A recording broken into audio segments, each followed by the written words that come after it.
नमस्ते मित्रों, हम लोग अभी तक देख चुके हैं कि कोई भी इंस्ट्रक्शंस रिपीट करने के लिए एक व्हाइल लूप और फॉर लूप का इस्तेमाल कैसे किया जा सकता है। अब की बार हम देखेंगे कि इसी को डू व्हाइल लूप द्वारा कैसे किया जा सकता है। एक एग्जांपल लेते हैं जिसमें फिर एक बार नंबर्स प्रिंट करने की कोशिश करेंगे 1 to 10 तक। तो चालू करते हैं इंट i इक्वल टू 1 से और फिर हम डू व्हाइल लूप का प्रयोग करेंगे जिसमें शुरुआत में लिखना होता है डू, जो कि कीवर्ड। उसके बाद एक ब्रेस ओपन करिए, i की वैल्यू 1 है तो सीधा प्रिंट कर देते हैं इसको, और इसके बाद i को इंक्रीमेंट करेंगे i प्लस प्लस से, और अब लिखेंगे closing brace while i less than और इक्वल टू 10 एंड सेमीकोलन, फिर क्लोजिंग ब्रेस ऑफ मीन। ये कैसे काम करेगा? i इक्वल टू 1 होगा, पहले कंडीशन नहीं है लूप के एंट्री पे, इसलिए कंट्रोल सीधा प्रिंटफ पे पहुंचेगा, 1 प्रिंट हो जाएगा, i 2 हो जाएगा i प्लस प्लस द्वारा, और फिर कंडीशन चेक होगी। 2 less than equal to 10 true है, इसलिए कंट्रोल फिर वापस जाएगा 2 पे और फिर प्रिंटफ पे जहां 2 प्रिंट हो जाएगा, i की वैल्यू 3 हो जाएगी, 3 less than equal to 10 check होगा, ये भी ट्रू है, इसलिए फिर कंट्रोल ऊपर जाएगा, फिर 3 प्रिंट हो जाएगा।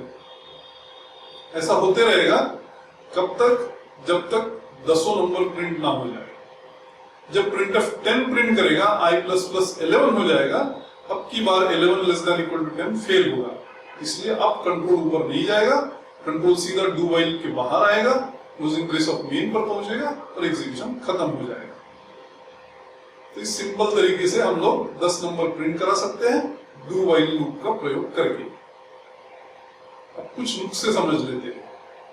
ये सेमीकोलन जो दिया है आखिर में, ये जरूरी है। व्हाइल में हम लोग नहीं करते, फॉर लूप में भी नहीं करते, मान लो करते हैं तो भलता ही कुछ हो जाता है, ये देख चुके हैं हम लोग। जबकि डू व्हाइल में आपका चॉइस नहीं है, आपको कंपल्सरीली डू व्हाइल लूप के बाद सेमीकोलन देना है। ब्रेस और व्हाइल जो मैंने एक लाइन में लिखा है, अगर मैं चाहूं तो उसको अलग अलग भी लिख सकता हूं, पर ट्रेडिशनली जब भी लोग डू व्हाइल का प्रयोग करते हैं तो ब्रेस के तुरंत बाद ही व्हाइल लिखते हैं। तीसरी चीज, ये पेयर ऑफ ब्रेसेस का जो प्रयोग किया है हमने, ये डू व्हाइल लूप के लिए कंपल्सरी है। इफ, एल्स, व्हाइल, फॉर, इसमें जब एक से ज्यादा स्टेटमेंट हो जाती है तब हमको पेयर ऑफ ब्रेसेस का प्रयोग करना होता है।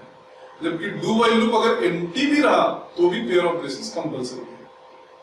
मान लो मैं प्रिंटफ और i प्लस प्लस कंबाइन कर देता हूं एक स्टेटमेंट में, printf percent D i plus plus ऐसा लिखता हूं, तो भी मुझे पेयर ऑफ ब्रेसेस जरूरी है। Pair of braces do while loop में ड्रॉप कर ही नहीं सकते।